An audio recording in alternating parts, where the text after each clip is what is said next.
Hello दोस्तों, मैं आपका गाइड, आपका दोस्त अनुराग पांडे और आप देख रहे हैं हमारा यूट्यूब चैनल। दिसंबर 2021 का करंट अफेयर चल रहा है और इसमें हम एक वीडियो कंप्लीट किए हैं।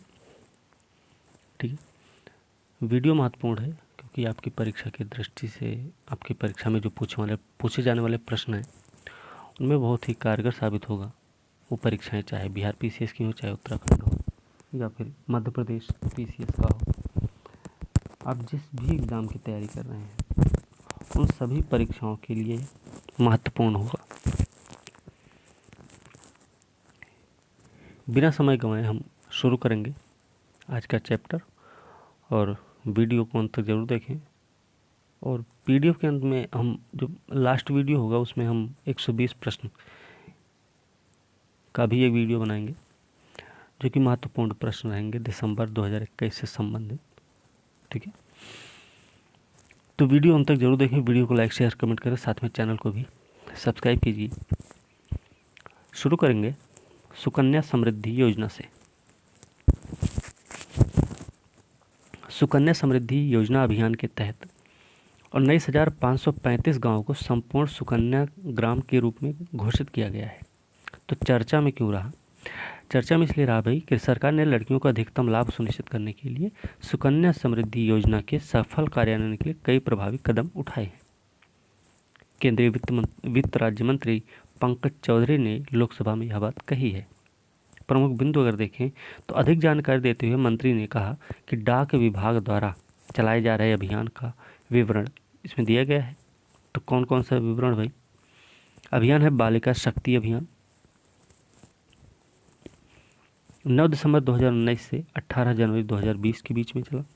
महिला दिवस अभियान 24 फरवरी 2020 से 7 मार्च 2020 के बीच में चलाया गया। अगला है राष्ट्रीय बालिका दिवस अभियान जो कि जनवरी 2021 में शुरू किया गया। फिर संपूर्ण सुकन्या ग्राम अभियान क्या है कि अंतिम मील तक मतलब सुकन्या समृद्धि खाता की पहुंच सुनिश्चित करने के लिए एक संपूर्ण सुकन्या ग्राम अभियान कब चालू हुआ? 2 जून 2019 के दौरान। इसमें कम से कम 5 गाँवों को संपूर्ण सुकन्या ग्राम के रूप में चिन्हित किया जाना है। इसमें उस गांव की सभी पात्र बालिकाओं के लिए सुकन्या समृद्धि खाता खोलना शामिल है। ठीक है, 31 मार्च 2021 तक इसमें कुल 19,535 गाँवों को संपूर्ण सुकन्या ग्राम घोषित किया गया है। ठीक है, ध्यान रखना है। आगे हम मंत्रिमंडल ने भारत पोलैंड के बीच आपराधिक मामलों में पारस्परिक कानूनी सहायता संबंधित संधि को मंजूरी दे दी भाई। ठीक है, इसमें इम्पोर्टेंट ये है, पोलैंड के बारे में इम्पोर्टेंट है कि भाई पोलैंड की राजधानी है वार्सा, मुद्रा है पोलिश ज्लोटी, अध्यक्ष हैं आंद्रे डूडा। ठीक है, बस इतना ही। इसमें देखते हैं विश्व असमानता रिपोर्ट है। तो सबसे असमान राष्ट्रों में भारत शीर्ष 1% आबादी के पास राष्ट्रीय आय का 22% हिस्सा है, जो कि विश्व असमानता रिपोर्ट आई है 2022 की। तो भारत अब दुनिया के सबसे असमान देशों में से एक है भाई। 1% आबादी के पास 22% हिस्सा है आय का। ये रिपोर्ट विश्व असमानता लैब के सह निदेशक लुकास चांसल द्वारा लिखी गई है और फ्रांसीसी अर्थशास्त्री हैं थॉमस पिकेटी सहित कई विशेषज्ञों द्वारा ये समन्वित भी है। थॉमस पिकेटी नाम है। प्रमुख बिंदु देखें, भारत एक गरीब और बहुत ही असमान देश के रूप में खड़ा है, जिसकी शीर्ष 1% आबादी के पास 21 के कुल राष्ट्रीय आय का 1/5वां हिस्सा है और निचला आधा सिर्फ 13% है। क्या कहा है रिपोर्ट में कि भारतीय वयस्क आबादी की औसत राष्ट्रीय आय 2,04,200 रुपया है। तो नीचे का 50% जहाँ 53,610 रुपये कमाता है, वहीं शीर्ष 10% व्यक्ति 20 गुना, इस 53,610 का 20 गुना से अधिक कमाता है। मतलब कितना? 1,66,000 नहीं 11,66,520। ठीक है, शीर्ष 10% और 1% कुल राष्ट्रीय आय का हिस्सा क्रमशः 57 और 22% है। नीचे 50% हिस्सा घटकर 13 हो गया है। ठीक है, औसत घरेलू संपत्ति है भारत की 9,83,010 रुपया। ठीक है, ध्यान रखना। संबंधित रिपोर्ट देखें, भारत असमानता रिपोर्ट 2021 और बहुआयामी गरीबी सूचकांक भी इसमें है। ठीक है, इससे संबंधित रिपोर्ट है। केंद्रीय ग्रामीण विकास पंचायती राज मंत्री ने सतत विकास लक्ष्यों का स्थानीयकरण रिपोर्ट जारी किया है। किसने किया है, तो ये ध्यान रखना। ठीक है, इसमें पृष्ठभूमि देख लें तो भारत सतत विकास लक्ष्यों के हस्ताक्षर करता है, भाई याद रखना है। पंचायती राज मंत्रालय राष्ट्रीय ग्राम स्वराज अभियान योजना के माध्यम से एसडीजी की उपलब्धियों के लिए प्रतिबद्ध है। ठीक है, आरजीएसए योजना ग्राम पंचायत स्तर पर सहभागी स्थानीय योजना के माध्यम से एसडीजी की प्राप्ति के माध्यम से सुशासन के लिए निर्वाचित प्रतिनिधियों को सक्षम बनाने के लिए अनिवार्य है। ठीक है, आगे है सहायक प्रजनन प्रौद्योगिकी विनियमन विधेयक 2021। क्या है ये, राज्यसभा ने ये विधेयक पारित किया। भाई विधेयक को लोकसभा पहले ही पारित कर चुकी है, ध्यान रखना। लोकसभा पहले ही पारित कर चुकी थी, राज्यसभा ने पारित किया। उच्च सदन ने सरकार द्वारा पेश किए गए संशोधनों के साथ सरोगेसी विनियमन विधेयक 2020 पारित किया है। प्रमुख बिंदु अगर देखें तो सहायक प्रजनन प्रौद्योगिकी विनियमन विधेयक 2021 सहायक प्रजनन प्रौद्योगिकी क्लिनिकों और सहायक प्रजनन प्रौद्योगिकी बैंकों के विनियमन और पर्यवेक्षण का प्रावधान करता है। ठीक है, बिल में प्रावधान क्या है कि हर असिस्टेड रिप्रोडक्टिव टेक्नोलॉजी क्लिनिक और बैंक को national registry of banks and clinic of India के तहत पंजीकृत होना चाहिए। किसके तहत होना चाहिए, तो ध्यान रखना है। ठीक है, इसके अलावा अगला है विश्व स्तर पर हथियारों की बिक्री में शीर्ष 100 में 3 भारतीय कंपनियां शामिल हैं। भैया ये सिप्री की रिपोर्ट है। सिप्री क्या है भाई, Stockholm international peace research institute full form इसका, ध्यान रखना है। इसकी रिपोर्ट आई है कि संयुक्त हथियारों की बिक्री के लिए 3 भारतीय कंपनियां दुनिया के शीर्ष 100 में शामिल हो गई। तो 3 कंपनी कौन कौन सी हैं भारत की, तो एक तो है हिंदुस्तान एरोनॉटिक्स लिमिटेड, दूसरा है इंडियन ऑर्डिनेंस फैक्ट्रीज और तीसरा है भारत इलेक्ट्रॉनिक्स लिमिटेड। ये 3 कंपनियां हैं। ठीक है, नोट के रूप में याद रखना, तीनों को 2019 में भी हथियारों की बिक्री में शीर्ष 100 में स्थान दिया गया था। ठीक है, प्रमुख बिंदु अगर देखें तो नई जो रैंकिंग आई है ना, HAL 2.97 बिलियन अमेरिकी डॉलर के साथ 42वें स्थान पर है। कौन, HAL, जो कि 2019 में देखें तो 1.5% अधिक है। इंडियन ऑर्डिनेंस फैक्ट्री के बारे में देखें तो इसका 60वां स्थान है। ठीक है, और हथियारों की बिक्री में 1.63 बिलियन अमेरिकी डॉलर के साथ बेल जो है 66वें नंबर पे है। 42 पर HAL, इंडियन ऑर्डिनेंस 60 और 66 पर कौन है, बेल। ठीक है, चलिए शीर्ष देश देख लें तो 41 हथियार कंपनियों के साथ दुनिया भर में शीर्ष 100 में संयुक्त राज्य अमेरिका की कंपनियों की संख्या सबसे अधिक है।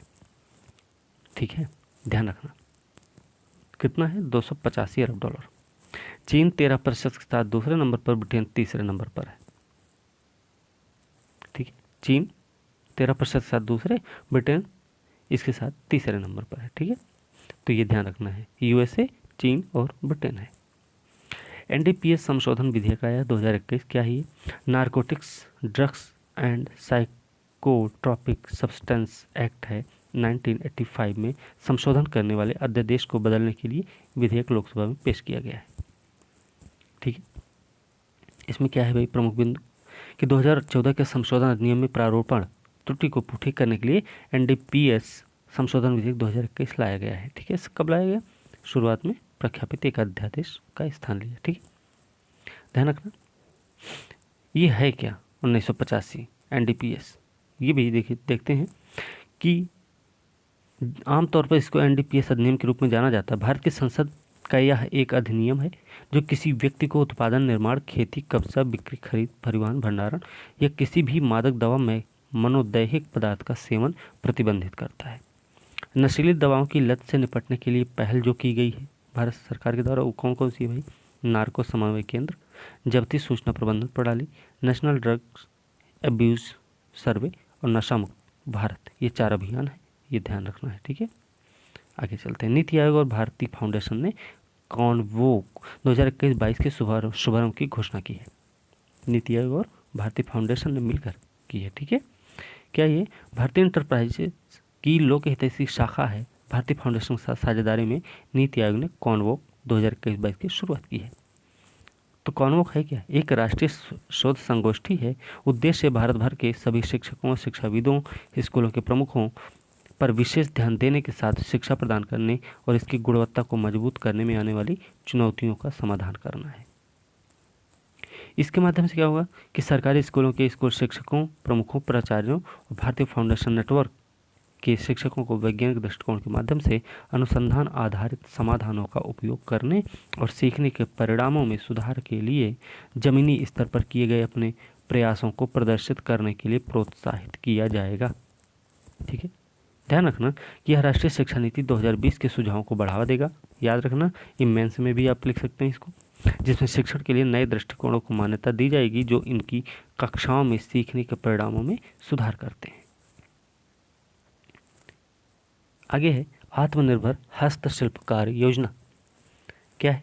NDFI ने पूर्वोत्तर क्षेत्र विकास मंत्रालय के अंतर्गत हस्तशिल्पकारों के लिए आत्मनिर्भर हस्तशिल्पकार योजना की घोषणा की। कहाँ पे? पूर्वोत्तर क्षेत्र विकास मंत्रालय के अंतर्गत हुआ है। ठीक है, प्रमुख बिंदु अगर देखें, पूर्वोत्तर क्षेत्र के छोटे स्तर पर काम करने वाले हस्तशिल्पकारों का विकास करने के उद्देश्य से, ठीक है, इसकी शुरुआत हुई है। समझ गए? योजना शुरू करते समय क्या होगा? आयोजित समारोह के दौरान कुल 17 हस्तशिल्पकारों को प्रति कारीगर 1 लाख रुपए की ऋण सहायता प्रदान की गई है। इसके लिए क्या होगा कि ऋण सुविधा संपार्श्विक मुक्त है और इसमें 6% प्रति वर्ष की रियायती ब्याज दर है, जिसे 24 महीनों में चुकाया जा सकता है। ठीक है, चलिए आगे देखते हैं। पूर्वोत्तर विकास वित्त निगम लिमिटेड क्या है भाई? तो इसका मुख्यालय भैया दिसपुर है। दिसपुर कहाँ है? आसाम में है। आसाम में दिसपुर में भी कहाँ? गुवाहाटी में। यह क्या है? ठीक है, पूर्वोत्तर क्षेत्र में एक प्रमुख वित्तीय संस्था है भाई। इसने 1995 में पूरे पूर्वोत्तर क्षेत्र में अपनी शाखाओं सहित स्थापना के बाद से 26 साल पूरे किए हैं, है ना। 95 में इसकी स्थापना हुई। ठीक है, बीते इन वर्षों में क्या हुआ कि निगम ने 7500 से अधिक परियोजनाओं को ऋण दिया है और पूर्वोत्तर भारत के 8 राज्यों में अपनी कॉर्पोरेट सामाजिक उत्तरदायित्व CSR गतिविधियों के माध्यम से कई विकास पहल भी की है इसने। ठीक है, आगे देखते हैं। MOHUA और UNDP ने SBMU 2.0 के अंतर्गत अपशिष्ट प्रबंधन क्षेत्र के सुदृढ़ीकरण के लिए समझौता ज्ञापन पर हस्ताक्षर किया है। तो कौन?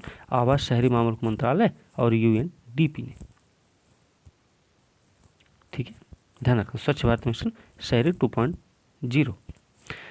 इसमें क्या है? समझौता ज्ञापन 5 साल के लिए होगा, 2021 से 26 की अवधि के लिए। इसके माध्यम से UNDP इंडिया स्थानीय भागीदारों और शहरी स्थानीय निकायों के साथ काम करते हुए देश भर में 75 स्मार्ट स्वच्छता केंद्रों की स्थापना की सुविधा भी प्रदान करेगा। ठीक है, इसमें याद रखना UNDP और इन मतलब दोनों के बीच जो सहयोग है वो शहरी भारत में स्वच्छ हवा, स्वच्छ पानी, स्वच्छ भूमि की दृष्टि को साकार करने की दिशा में एक और कदम है, जो 3R क्या है? रिड्यूस, रियूज और रिसाइकिल सिद्धांत पर आधारित एक सर्कुलर अर्थव्यवस्था दृष्टिकोण के माध्यम से है। तो 3R का मतलब क्या है ये भी हमको पता होना चाहिए। नगर पालिका ठोस कचरे के स्रोत, पृथक्करण और वैज्ञानिक प्रसंस्करण पर ध्यान केंद्रित करने के साथ भारत में अपशिष्ट प्रसंस्करण क्षमता लगभग 4 गुना बढ़ गई। 2014 में 18% से आज की तारीख में 70% हो गई है। तो SBM 2.0 क्या है भाई? यह सभी शहरों को कचरा मुक्त बनाने, अमृत के अंतर्गत आने वाले शहरों के अलावा अन्य सभी शहरों में धूसर, काले पानी के प्रबंधन को सुनिश्चित करने, सभी शहरी स्थानीय निकायों को ODF प्लस और 1 लाख से कम जनसंख्या वाले को ODF प्लस प्लस के रूप में तैयार करने की परिकल्पना करता है, जिससे शहरी क्षेत्रों में क्या होगा? सुरक्षित स्वच्छता के लक्ष्य को पूरा किया जा सके। ध्यान रखना, इसकी शुरुआत हुई है 1 अक्टूबर 2021 को SBMU 2.0 की। ठीक है, आगे चलते हैं। संस्कृति मंत्रालय ने कला संस्कृति विकास योजना के अंतर्गत बौद्ध तिब्बती संस्कृति और कला के विकास के लिए वित्तीय सहायता योजना लागू की है। तो क्या है ये भाई? इसके बारे में देखते हैं। मुख्य प्रमुख बिंदु क्या है कि इसके तहत देश के किसी भी हिस्से में स्थित बौद्ध तिब्बती संस्कृति परंपरा के प्रचार, वैज्ञानिक विकास में लगे मठों सहित स्वैच्छिक बौद्धों तिब्बती संगठनों को वित्तीय सहायता दी जाएगी। पहली चीज। दूसरा है वित्त पोषण की मात्रा होगी 30 लाख रुपया प्रति वर्ष। योजना पर विशेषज्ञ सलाहकार समिति को इस योजना से अधिकतम सीमा से अधिक लेकिन 1 करोड़ रुपए की राशि तक की सिफारिश करने का अधिकार होगा। तो कला संस्कृति विकास योजना क्या है भाई? यह देश में कला संस्कृति को बढ़ावा देने के लिए संस्कृति मंत्रालय भी, यह ध्यान रखना, के अंतर्गत एक छत्र योजना है। ठीक है, अम्ब्रेला अभियान है। यह एक केंद्रीय क्षेत्र की योजना भाई, ये भी ध्यान रखने की जरूरत है। बीईई ने 31वें राष्ट्रीय ऊर्जा संरक्षण पुरस्कार पहले राष्ट्रीय ऊर्जा दक्षता नवाचार पुरस्कारों की घोषणा की है। इसने ऊर्जा दक्षता ब्यूरो ने कब की है? 14 दिसंबर मनाए जाने वाले राष्ट्रीय ऊर्जा संरक्षण दिवस। तो राष्ट्रीय ऊर्जा संरक्षण दिवस कब मनाया गया? 14 दिसंबर को मनाया गया। ठीक है, औद्योगिक इकाइयों, संस्थानों, प्रतिष्ठानों को राष्ट्रीय ऊर्जा संरक्षण पुरस्कार सम्मानित करके ऊर्जा खपत को कम करने में उनके प्रयासों को मान्यता देता है और प्रोत्साहित करता है। इस साल संस्थान की ओर से क्या हुआ? एक नया पुरस्कार राष्ट्रीय ऊर्जा दक्षता नवाचार पुरस्कार को भी शुरू किया गया है। ध्यान रखना, इसको भी प्रमुख बिंदु देख लें। इस साल आज़ादी का अमृत महोत्सव के तहत NECA और NEEIA पुरस्कार समारोह आयोजित किए जा रहे हैं। ठीक है, ऊर्जा दक्षता ब्यूरो क्या भाई? तो ऊर्जा दक्षता ब्यूरो केंद्रीय ऊर्जा मंत्रालय के अंतर्गत ऊर्जा संरक्षण अधिनियम 2001 के तहत स्थापित एक वैधानिक निकाय, भैया याद रखना है, वैधानिक निकाय है ऊर्जा दक्षता ब्यूरो। ऊर्जा संरक्षण अधिनियम 2001 के तहत स्थापित हुआ है। ठीक है, ऊर्जा संरक्षण, दक्षता और संरक्षण से संबंधित जो प्रयास हैं वैश्विक स्तर पर देखें तो अंतर्राष्ट्रीय ऊर्जा एजेंसी है, सभी के लिए सतत ऊर्जा है, पेरिस समझौता है। और भारत की तरफ से देखें तो ऊर्जा संरक्षण अधिनियम 2001, पैट योजना, प्रदर्शन उपलब्धि व्यापार योजना। ठीक है, ऊर्जा संरक्षण भवन संहिता और मांग पक्ष प्रबंधन, ये योजनाएं भारत की हैं। ठीक है, कोविड महामारी के लिए 2020 के लॉकडाउन के दौरान नौकरी छूटने का आंकड़ा पेश हुआ है। ठीक है, ये उतना इम्पोर्टेंट नहीं है। ठीक है, यहाँ पे ये देख लेते हैं, all India quarterly establishment based employment survey क्या है? तो श्रम ब्यूरो द्वारा शुरू किया गया लगातार त्रैमासिक रोजगार प्रतिष्ठानों से संबंधित चरों के बारे में अद्यतन प्रदान करने में 9 चयनित क्षेत्रों के दोनों संगठित असंगठित क्षेत्र हैं। 9 क्षेत्र विनिर्माण, निर्माण, व्यापार, परिवहन, शिक्षा, स्वास्थ्य, आवास, रेस्तरां, IT, BPO और वित्तीय सेवा गतिविधियां इसमें हैं शामिल। ठीक है, इसके घटक देख लें तो भैया त्रैमासिक रोजगार सर्वेक्षण और एरिया फ्रेम एस्टेब्लिशमेंट सर्वे।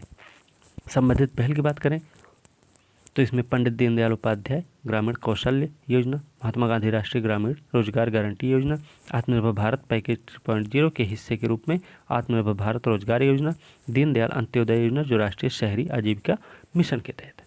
ठीक है, ये सारी चीज़ें इसमें हैं। Global state of democracy report आई है 2021 की। ठीक है, चलिए इसमें देख लेते हैं। रिपोर्ट जो है international institute for democracy and electoral assistant international IDEA द्वारा जारी किया गया है। ठीक है, इसको ध्यान रखना है किसके द्वारा जारी किया गया। उद्देश्य क्या है कि वैश्विक बहस को प्रभावित करना है, लोकतंत्र के लिए मौजूदा रुझानों और चुनौतियों का विश्लेषण करना है जो कि कोविड-19 महामारी द्वारा बढ़ाए गए। यह नीति निर्माताओं, सरकारों, लोकतंत्र का समर्थन करने वाले नागरिक समाज संगठनों के लिए नई और नवीन सोच को जगाने के लिए विशिष्ट नीतिगत सिफारिशें प्रदान करता है। महामारी ने आंदोलन पर अपरिहार्य प्रतिबंध लगाकर पूरे विश्व क्षेत्र में लोकतंत्र पर काफ़ी जोर दिया, जहां सरकारें अभिव्यक्ति की स्वतंत्रता पर प्रतिबंध की आलोचना के प्रति संवेदनशील थीं। आगे देख लेते हैं। रिपोर्ट में ब्राज़ील और भारत के मामले को बैकस्लाइडिंग के कुछ सबसे चिंताजनक उदाहरणों के रूप में उजागर किया गया। भारत और ब्राज़ील को 2000 से ही भारत एक मध्य स्तरीय प्रदर्शन करने वाले लोकतंत्र की श्रेणी में रहा है 2000 से ही। ठीक है, केंद्रीय जल शक्ति मंत्री ने रिवर सिटीज अलायंस का शुभारंभ किया। रिवर सिटीज अलायंस का शुभारंभ केंद्रीय जल शक्ति मंत्री ने किया है। नाम क्या है उनका? नाम भी गजेंद्र सिंह शेखावत। ये नदियों किनारे बसे शहरों के सतत प्रबंधन को लेकर विचार, चर्चा, सूचनाओं के आदान प्रदान के लिए भारत में एक समर्पित विचार मंच है रिवर सिटीज अलायंस। ठीक है, ध्यान रखना यह पहला गठबंधन 2 मंत्रालय, कौन कौन से, जल शक्ति मंत्रालय और आवास और शहरी मामलों के मंत्रालय के सफल साझेदारी का प्रतीक है। प्रमुख बिंदु देखें तो गठबंधन जो है 3 व्यापक विषयों पर ध्यान केंद्रित करेगा। कौन कौन सा ध्यान व्यापक विषय होगा भाई? नेटवर्किंग होगी, क्षमता निर्माण होगा और तकनीकी सहायता होगी। गठबंधन जो सचिवालय है एनएमसीजी के समर्थन से राष्ट्रीय शहरी मामलों के संस्थान में स्थापित किया जाएगा। ठीक है, अब इसमें जो भाग लेने वाले शहर उनके नाम देख लेते हैं भैया। देहरादून है, हरिद्वार है, ऋषिकेश, श्रीनगर, बेगूसराय, भागलपुर, मुंगेर, पटना, बरहामपुर बिहार का है ना, बेगूसराय, भागलपुर, मुंगेर, पटना, बरहामपुर, हुगली, चिंसुरा, हावड़ा, जंगीपुर, महेशतला, राजमहल, साहिबगंज, अयोध्या उत्तर प्रदेश में, बिजनौर, फर्रुखाबाद, कानपुर, मथुरा, वृंदावन, मिर्जापुर, प्रयागराज, वाराणसी, औरंगाबाद, चेन्नई, भुवनेश्वर, हैदराबाद, पुणे, उदयपुर और विजयवाड़ा इसमें शामिल हैं। रिवर सिटी अलायंस में ये शहर शामिल है भाई। इससे संबंधित कुछ पहल देख लें तो भैया इसमें नमामि गंगे कार्यक्रम है, गंगा कार्य योजना है, राष्ट्रीय गंगा नदी गंगा बेसिन प्राधिकरण है, स्वच्छ गंगा कोष, भुवन गंगा वेब ऐप है और एक है अपशिष्ट निपटान पर प्रतिबंध। ठीक है, ये सारी पहलें हैं इसी में। स्वदेश परियोजना विश्व का पहला multi modal brain imaging data और एनालिटिक्स है। स्वदेश परियोजना क्या है? डीबीटी राष्ट्रीय मस्तिष्क अनुसंधान केंद्र हरियाणा ने हाल ही में स्वदेश परियोजना विश्व का पहला multi modal brain imaging data analytics विकसित किया है। किसने किया है? डीबीटी राष्ट्रीय मस्तिष्क अनुसंधान केंद्र हरियाणा ने। प्रमुख बिंदु अगर देखें तो यह एक विशिष्ट मस्तिष्क पहल है जो प्रमाणित neuro imaging, neurochemical, neuropsychological data और एनालिटिक्स पर केंद्रित है, जो मस्तिष्क विकारों के प्रबंधन के लिए शोधकर्ताओं के लिए सुलभ कराए गए हैं। स्वदेश क्या है? पहला बड़े पैमाने वाला multi modal neuro imaging database है भैया, याद रखना, जिसे विशेष रूप से एक मंच के तहत विभिन्न रोग श्रेणियों के लिए बड़े डेटा आर्किटेक्चर और एनालिटिक्स के साथ भारतीय आबादी के लिए डिजाइन किया गया है। जैव प्रौद्योगिकी विभाग क्या है भाई? डीबीटी विज्ञान प्रौद्योगिकी मंत्रालय के तहत है। जैव प्रौद्योगिकी विभाग कृषि, स्वास्थ्य देखभाल, पशु विज्ञान, पर्यावरण, उद्योग में अपने विकास और कार्यान्वयन के माध्यम से देश में जैव प्रौद्योगिकी विकास को बढ़ावा देता और सुधार करता है। तो राष्ट्रीय मस्तिष्क अनुसंधान केंद्र क्या है भाई? राष्ट्रीय मस्तिष्क अनुसंधान केंद्र भारत का ऐसा पहला एकमात्र संस्थान है जो न्यूरोसाइंस अनुसंधान शिक्षा के लिए समर्पित है। ठीक है, ध्यान रखना इसका। चलिए आगे चलते हैं। अब मुख्य न्यूज, महत्वपूर्ण न्यूज देख लेते हैं जो राज्यवार देखेंगे हम। अमित शाह ने दिल्ली में भारत दर्शन पार्क का उद्घाटन किया है। भारत दर्शन पार्क का उद्घाटन कहाँ हुआ? दिल्ली में हुआ भाई, ध्यान रखना है। ठीक है, इसमें हम कुछ मुख्य बिंदु देख लेंगे। तो मनोरंजन उद्यान का निर्माण दक्षिण दिल्ली नगर निगम द्वारा वेस्ट टू वेल्थ मॉडल पर किया गया है। पार्क में कुल 22 प्रतिकृतियां लगाई गई हैं। इनमें 21 स्मारक, एक पेड़ की प्रतिकृतियां शामिल हैं। पार्क की थीम है एकता और विविधता। थीम याद रखना है, कहाँ पर है ये भी याद रखना है। ठीक है, वेस्ट टू वंडर पार्क की तरह भारत दर्शन पार्क भी दिल्ली का लोकप्रिय पर्यटन स्थल बनेगा, जहां लोग एक जगह मिनी इंडिया देख सकेंगे। सराय काले खां क्षेत्र में वेस्ट टू वंडर पार्क फरवरी 2019 में खोला गया था। कहाँ पे? सराय काले खां क्षेत्र में। बस अड्डा है, आईएसबीटी है दिल्ली का। ठीक है, ध्यान रखना। आगे देखते हैं। प्रधानमंत्री मोदी ने हिमाचल प्रदेश में जल विद्युत परियोजनाओं का उद्घाटन और शिलान्यास किया है भाई। इन्होंने 11,000 करोड़ रुपए की। तो कौन कौन सी भाई देख लेते हैं। लूहरी चरण, ठीक है, आई है 210 मेगावाट का है, याद रखना।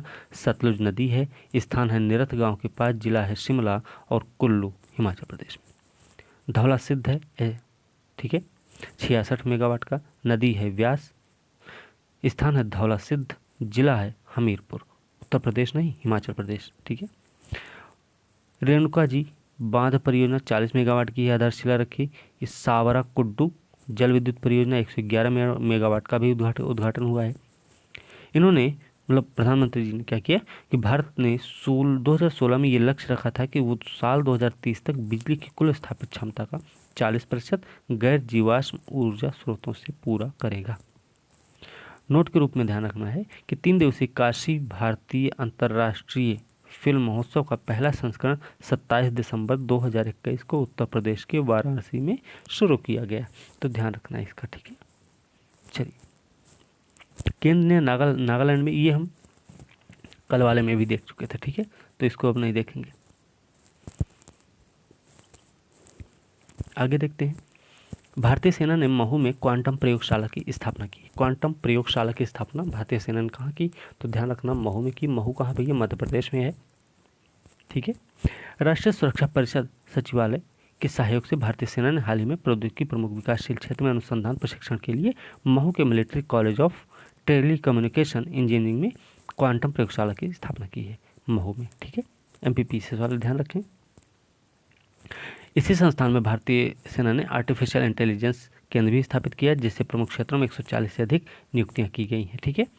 ध्यान रखना, अक्टूबर 2020 में विद्युत चुंबकीय स्पेक्ट्रम और राष्ट्रीय सुरक्षा पर आयोजित एक संगोष्ठी में विद्युत चुंबकीय स्पेक्ट्रम संचालन में सेना की भागीदारी के लिए विचार किया गया था, ठीक है।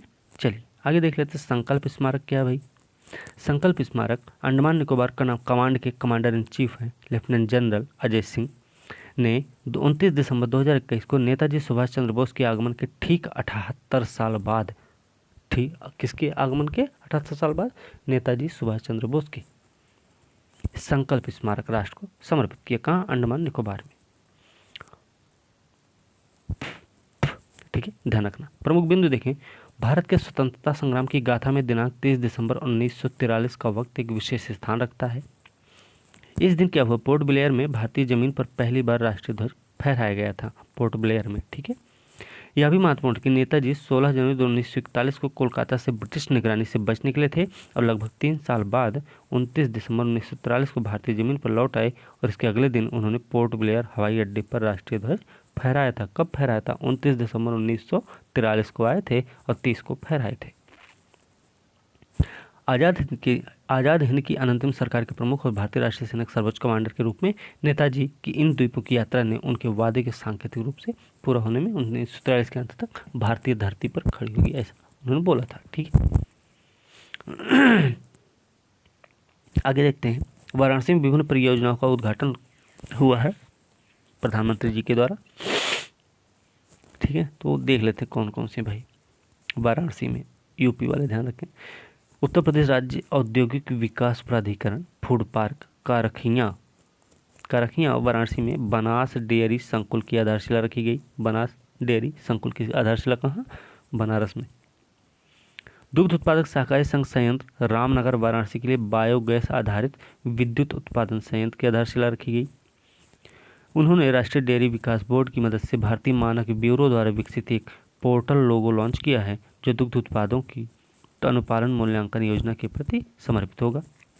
उत्तर प्रदेश के 20 लाख से अधिक निवासियों को केंद्रीय पंचायती राज मंत्रालय की स्वामित्व योजना के तहत ग्रामीण आवासीय अधिकार रिकॉर्ड कौन सा? घरौनी का वितरण किया यहीं पर, ठीक है। आगे देख लेंगे। नोट के रूप में है कि राजीव चंद्रशेखर राज्य मंत्री इलेक्ट्रॉनिक सूचना प्रौद्योगिकी ने उत्तर प्रदेश के कई शहरों में 7 नए इंटरनेट एक्सचेंज नोड्स का उद्घाटन भी किया है। ओडिशा के मुख्यमंत्री ने कटक में महानदी पर सबसे लंबे पुल, क्या नाम है? टी सेतु। टी सेतु कहाँ बन रहा भाई? महानदी पर बन रहा है। कहाँ पे? कटक में। कटक कहाँ है? ओडिशा में है, ठीक है, ध्यान रखना इसका। देख लेते हैं। बड़म्बा में गोपीनाथपुर बांकी में वैदेश्वर को नदी के बीच स्थित सिंहनाथ पीठ से जोड़ने वाले 3.4 किलोमीटर लंबा है। 3.4 किलोमीटर लंबा है। 111 करोड़ की लागत से अंग्रेजी वर्णमाला का टी आकार में बनाया गया, ठीक है। 5 लाख से अधिक लोगों को लाभान्वित करेगा ये, ठीक है, ये ध्यान रखना है। दिल्ली में पहला शिक्षक विश्वविद्यालय होगा। पहला शिक्षक विश्वविद्यालय कहाँ बन रहा है? दिल्ली में भैया, समझ आए ना। मंजूरी दी है मुख्यमंत्री जी वहाँ के जो है अरविंद केजरीवाल जी ने, ठीक है, ध्यान रखना इसको। नागालैंड 3 नए जिले कौन कौन से? त्सेमिन्यू, न्यूलैंड और चुमू केदिमा बनाए। 3 जिले बने हैं नागालैंड में, ठीक है। यही 3 जिले याद रखना बस। अब इनकी संख्या हो गई 15 जिलों की संख्या, ठीक है। तो तसे मिन्यू हो गया पूर्वोत्तर राज्य का 13वां, न्यूलैंड है 14वां और चुमू केदिमा है 15वां जिला। नागालैंड के बारे में कुछ तथ्य देख लें तो इसकी राजधानी है कोहिमा, राज्यपाल हैं जगदीश मुखी, मुख्यमंत्री हैं नेफ्यू रिगो, ठीक है। वायु स्वास्थ्य सेवा योजना का उद्घाटन हुआ है ओडिशा के मुख्यमंत्री के द्वारा। कौन सा? वायु स्वास्थ्य योजना, ठीक है। मुख्यमंत्री वायु स्वास्थ्य योजना पूरा नाम है, ठीक है। ये 4 आदिवासी बहुल जिलों में एम्बुलेंस का भी शुभारंभ हुआ, एयर एम्बुलेंस। कौन कौन से जिले भाई? मलकानगिरी है, नवरंगपुर है, नुआपाड़ा है, कालाहांडी है, ठीक है, ध्यान रखना। पंजाब के मुख्यमंत्री ने श्री कृष्ण बलराम रथ यात्रा को राज्य उत्सव घोषित किया है।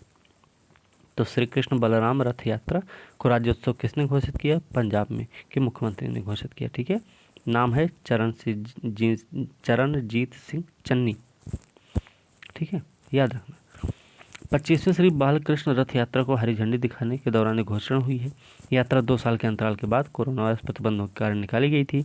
मुख्यमंत्री ने लुधियाना में इस्कॉन मंदिर के लिए 2.51 करोड़ रुपए की घोषणा भी की है। भारतीय रेगिस्तानी बिल्ली पन्ना टाइगर रिजर्व में देखी गई। भारतीय रेगिस्तानी बिल्ली कहाँ देखी गई? पन्ना टाइगर रिजर्व में देखी गई। कहाँ है? मध्य प्रदेश में है, ठीक भाई। इसे एशियाटिक वाइल्ड कैट या एशियन स्टेपी वाइल्ड कैट के नाम से भी जाना जाता है। 2 नाम है इसकी, ये भी याद रखना है, ठीक है। प्रमुख बिंदु देख लें तो इसका वैज्ञानिक नाम है भैया फेलिस सिल्वेस्ट्रिस ऑर्नेट। नाम से ही पता चल रहा है कि बिल्ली रेगिस्तान में पाई जाती है, मतलब पानी के बिना भी जीवित रह सकती है। पैर की उंगलियों में इसके बाल जैसे कुशन होते हैं जो रेगिस्तान के तापमान में उतार चढ़ाव को संतुलित करने में मदद करते हैं। इसकी स्थिति देख लें तो इसकी स्थिति है वन्य जीव संरक्षण अधिनियम की अनुसूची 1 में शामिल है। IUCN की लाल सूची कम से कम चिंता का विषय है। साइट्स में परिशिष्ट 2 में शामिल है। पन्ना टाइगर रिजर्व के बारे में देखें तो इसकी स्थापना हुई थी 1981 में मध्य प्रदेश के उत्तरी भाग में विंध्य पर्वत श्रृंखला में है। यहाँ से केन नदी बहती है। केन नदी यमुना की सहायक नदी है भैया, याद रखना। केन नदी इसी रिजर्व से होकर बहती है। केन बेतवा नदी को जोड़ने की परियोजना टाइगर रिजर्व के भीतर स्थित होगी, ये भी याद रखना। संयुक्त राष्ट्र शैक्षिक वैज्ञानिक सांस्कृतिक संगठन यूनेस्को ने 25 अगस्त 2011 को पन्ना टाइगर रिजर्व को बायोस्फीयर रिजर्व के रूप में नामित किया है। इस समय भारत में बायोस्फीयर रिजर्व जो है 14 है और 14वां पन्ना है, ठीक है। आगे देखते हैं। आगे है भारत का पहला international arbitration and mediation centre. उद्घाटन हुआ इसका। भारत के मुख्य न्यायाधीश NV रमन्ना, ये कौन से? ये 48वें नंबर के मुख्य न्यायाधीश हैं भाई, ये भी ध्यान रखना है, ठीक है। तेलंगाना के मुख्यमंत्री के चंद्रशेखर राव ने हैदराबाद में इसका उद्घाटन हुआ। किसका? जो भारत का पहला international arbitration and mediation centre बनाया जा रहा है, ठीक है। चलिए आगे देखते हैं। केंद्र सरकार जैतापुर में 6 परमाणु रिएक्टरों के लिए सैद्धांतिक मंजूरी दी। कहाँ पे? जैतापुर में भाई। जैतापुर कहाँ? महाराष्ट्र में है। यहाँ पे 6 परमाणु ऊर्जा रिएक्टर स्थापित होंगे। अब देखिए 6 परमाणु ऊर्जा रिएक्टर, इनकी प्रत्येक की क्षमता होगी 1650 मेगावाट। फ्रांस के तकनीकी सहयोग से स्थापित होंगे। 9900 मेगावाट की कुल क्षमता वाला देश का सबसे बड़ा परमाणु ऊर्जा उत्पादन स्थल होगा अभी, ठीक है। याद रखना नोट के रूप में कि देश में वर्तमान में परमाणु ऊर्जा क्षमता 6780 मेगावाट है। 2021 में कुल बिजली उत्पादन में परमाणु ऊर्जा की हिस्सेदारी कितनी थी? 3.1%। तो ये भी याद रखना है हमें। परमाणु ऊर्जा संयंत्रों ने अब तक लगभग 755 बिलियन यूनिट बिजली का उत्पादन भी किया है, जिससे लगभग 650 मिलियन टन कार्बन डाइऑक्साइड उत्सर्जन की बचत हुई है। इस संदर्भ में परियोजनाओं के पूरा होने पर 6780 मेगावाट की वर्तमान परमाणु ऊर्जा क्षमता को 2031 तक बढ़ाकर 22,480 मेगावाट कर दी जाएगी। फिर सरकार ने परमाणु ऊर्जा अधिनियम 1962 में भी संशोधन किया है। क्यों? क्योंकि जिससे सार्वजनिक क्षेत्र की कंपनियों के संयुक्त उद्यमों को परमाणु ऊर्जा परियोजनाएं स्थापित करने में सक्षम बनाया जा सकेगा। तो प्रचालन में परमाणु ऊर्जा संयंत्र हम देख लें भैया, तो कुछ हैं, उसके नाम है रावत भाटा राजस्थान में है, तारापुर महाराष्ट्र में है, कुडनकुलम तमिलनाडु, काकरापार गुजरात है, कलपक्कम तमिलनाडु, नरोरा है उत्तर प्रदेश, बुलंदशहर में है उत्तर प्रदेश के, ठीक है, और कैगा है कर्नाटक में, ठीक है ना। ये हमें इतना ध्यान रखना है। आगे देखते हैं, प्रधानमंत्री मोदी ने उत्तर प्रदेश के शाहजहांपुर में गंगा एक्सप्रेसवे की आधारशिला रखी है। कहाँ पे? शाहजहांपुर में। तो ध्यान रखना, गंगा एक्सप्रेसवे की लंबाई है भैया 594 किलोमीटर, 6 लेन का है, 36,200 करोड़ रुपए से अधिक की लागत आ रही है इसमें। मेरठ के बिजौली गांव के निकट से शुरू हो रहा है और प्रयागराज के जुदापुर दांडू तक जाएगा। ये मेरठ के बिजौली से शुरू हो रहा है और जाएगा प्रयागराज के जुदापुर दांडू गांव तक, ठीक है। अभी कौन कौन से ज़िले इस पे हैं ये देखते हैं। तो भैया मेरठ है, हापुड़ है, मेरठ की तरफ से मेरठ, हापुड़, बुलंदशहर, अमरोहा, संभल, बदायूं, शाहजहांपुर, हरदोई, उन्नाव, रायबरेली, प्रतापगढ़ और प्रयागराज, इतने ज़िले इसमें हैं। काम पूरा होने पर राज्य के पश्चिमी और पूर्वी इलाकों को जोड़ने वाला उत्तर प्रदेश का सबसे लंबा एक्सप्रेसवे बन जाएगा ये, जो पूर्व से पश्चिम को जोड़ता है। 594 किलोमीटर लंबा है। शाहजहांपुर में क्या होगा, इस एक्सप्रेसवे पर वायुसेना के विमानों की आपातकालीन टेक ऑफ और लैंडिंग में सहायता के लिए 3.5 किलोमीटर लंबी हवाई पट्टी भी बनाई जाएगी। ये गंगा एक्सप्रेसवे की बात है। पूर्वांचल एक्सप्रेसवे में भी एक हवाई पट्टी है, वो भी लगभग इतनी ही 3300 मीटर लंबी है, वो बस 3.5 किलोमीटर नहीं है। और वो कहाँ है? सुल्तानपुर ज़िले में है, ठीक है। इस एक्सप्रेसवे के किनारे पर एक औद्योगिक गलियारा भी बनाने का प्रस्ताव है, ठीक है। गंगा एक्सप्रेसवे की बात है। चलिए आगे देखते हैं। भारत के पहले ग्रीन हाइड्रोजन माइक्रो ग्रिड परियोजना आंध्र प्रदेश में स्थापित होगी। किसके द्वारा स्थापित हो रही भाई? एनटीपीसी के द्वारा। ध्यान रखना, सिमहाद्री में, विशाखापत्तनम के पास, ठीक ना। यह भारत की पहली हरित हाइड्रोजन आधारित ऊर्जा भंडारण परियोजना है। इसकी रूपरेखा एनटीपीसी द्वारा इन हाउस डिजाइन की गई है। बड़े पैमाने पर हाइड्रोजन ऊर्जा भंडारण परियोजनाओं में अग्रणी भूमिका होगी और देश के विभिन्न ऑफ ग्रिड महत्वपूर्ण स्थानों में माइक्रोग्रिड की स्थापना अध्ययन के लिए उपयोगी साबित होगी। समझ आए ना। नज़दीक के फ्लोटिंग सोलर प्रोजेक्ट से इनपुट पावर लेकर क्या करेंगे, 240 किलोवाट सॉलिड ऑक्साइड इलेक्ट्रोलाइजर का उपयोग करके हाइड्रोजन का उत्पादन किया जाएगा यहाँ से, ठीक है। नोट के रूप में हम ध्यान रखें तो यह परियोजना 2070 तक कार्बन न्यूट्रल बनाने के भारत के दृष्टिकोण के अनुरूप है। भारत कब तक चाहता है कार्बन न्यूट्रल बनना? 2070 तक। इससे पहले एनटीपीसी ने तेलंगाना के रामागुंडम में भारत के सबसे बड़े फ्लोटिंग सोलर प्लांट के विकास का काम शुरू किया। किसने? एनटीपीसी ने ही किया है, ठीक है भाई।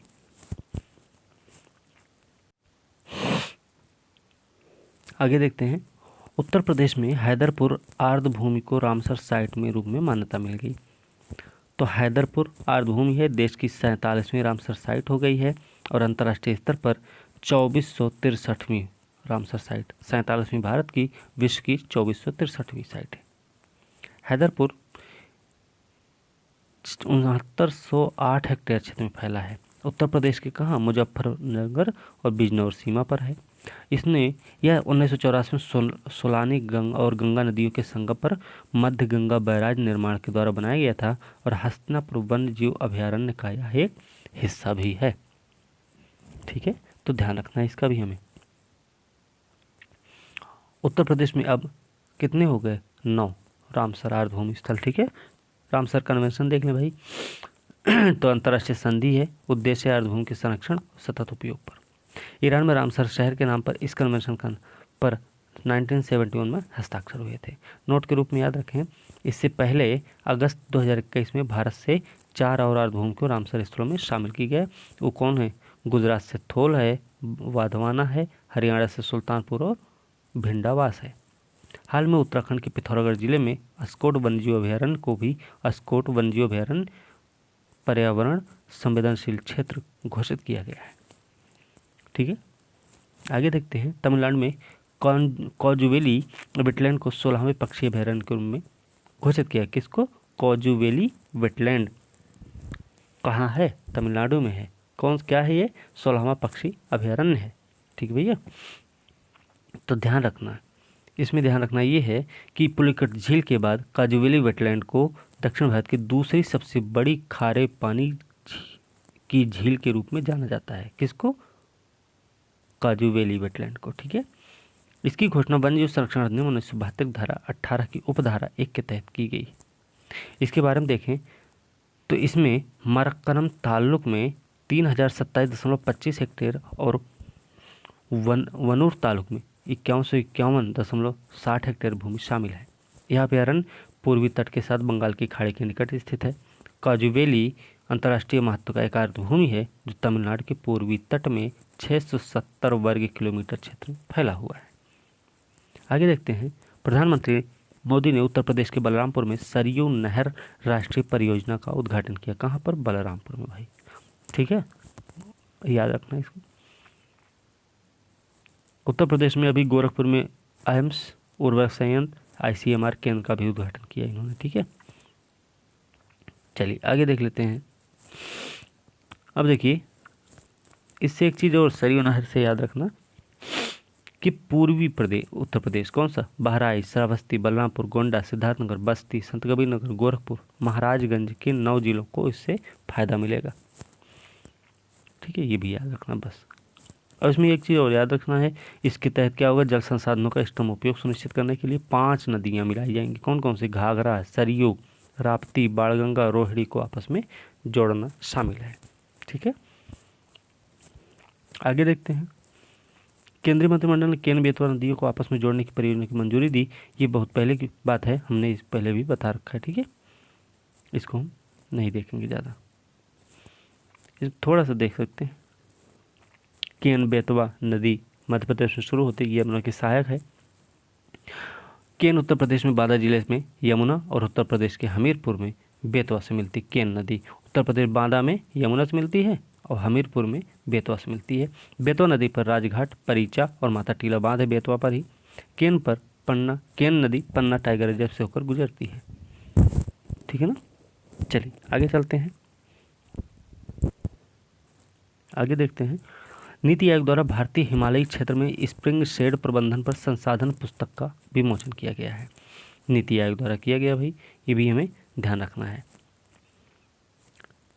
चलिए आगे देखते हैं। दिल्ली की निजामुद्दीन बस्ती संरक्षण परियोजना ने 2 यूनेस्को पुरस्कार 2021 जीते हैं। निजामुद्दीन बस्ती संरक्षण परियोजना ने, ठीक है, 2 पुरस्कार जीते हैं इन्हें। उत्कृष्टता पुरस्कार और सतत विकास के लिए विशेष मान्यता श्रेणी में 2रा पुरस्कार। 6 देश कौन कौन से? बांग्लादेश, चीन, भारत, जापान, मलेशिया और थाईलैंड की 9 परियोजनाओं को विरासत विधेयकों की विशेषज्ञों की एक जूरी द्वारा सम्मानित किया गया है। प्रमुख बिंदु अगर देखें तो निजामुद्दीन क्षेत्र क्या भाई कि विश्व विरासत स्थल हुमायूं का मकबरा, हजरत निजामुद्दीन बस्ती, सुंदर नर्सरी, बताशे वाला, मकबरे गार्डन परिसर, दरबारी कवि खान आई खानन, ठीक है, रहीम, अजीमगंज सराय के मुगल अवधि कारवा सराय की कब्र इसमें शामिल है। ठीक है ना, ये इतना ध्यान रखने की बात है इसमें। फिलहाल अगले वीडियो में अब यहाँ से देखेंगे हम पॉलिटी से संबंधित। तो आज की वीडियो बड़ी लंबी हो जाएगी, जहाँ तक हमें लगता है 43 मिनट का हो गया है। तो आज की वीडियो हम यहीं पर समाप्त करेंगे भाई, और अगली वीडियो के साथ हम कल मिलेंगे। और वीडियो को अंत तक जरूर देखिए। वीडियो अच्छी लगे लाइक शेयर कमेंट करें, साथ में चैनल को सब्सक्राइब कीजिए और बेल आइकन ज़रूर दबाइए, जिससे नई वीडियो अपलोड हो आपको उसका नोटिफिकेशन मिल जाए। तो इसी के साथ आज की वीडियो समाप्त करते हैं। अगली वीडियो के साथ कल मिलेंगे, तब तक के लिए धन्यवाद।